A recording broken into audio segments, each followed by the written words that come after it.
Good morning and welcome.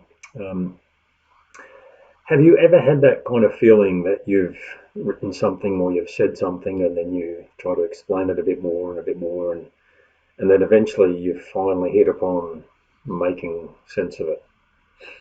I kind of got that feeling, which is, I'm not trying to be critical at all, kind of got that feeling reading Romans chapter 7. That Paul had this thing he was trying to tell us, and it just took a number of attempts. Because you read through chapter 7, he starts off talking about an example of a woman who's married and that she therefore can't have another husband. But once that her husband has died, then she's free to remarry. And you think, what is that about? What a strange place for him to be teaching that concept. But that's not really what he was teaching at all there. He was using that to explain the relationship of the law and salvation in Christ and how that affects us. So he talks in chapter 7, and so it goes over a number of times the idea of that battling with trying to keep the law is not where we should be. And in verse 19 he says, "For the good that I will to do, I do not do.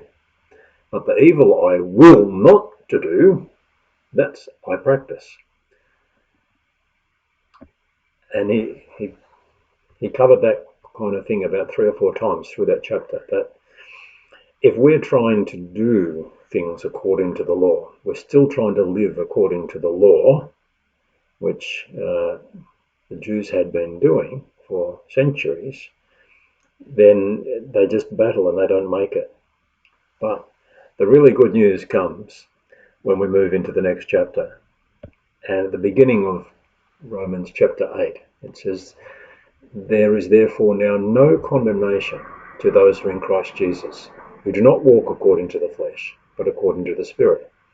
For the law of the Spirit of life in Christ Jesus has made me free from the law of sin and death. For what the law could not do in that it was weak through the flesh, God did by sending his own Son in the likeness of sinful flesh, on account of sin. He condemned sin in the flesh, that the righteous requirement of the law might be fulfilled in us who do not walk according to the flesh, but according to the Spirit.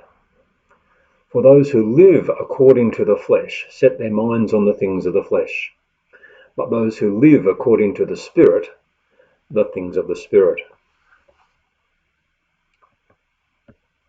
So that idea that if we are living according to the law, we're trying to live according to the law, we simply don't make it.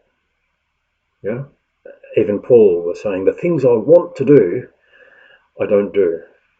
And the things I want not to do, they're the things that I actually do. And in that sense, we are always failing if we're living according to the law, if we're living according to what our flesh desires and wants.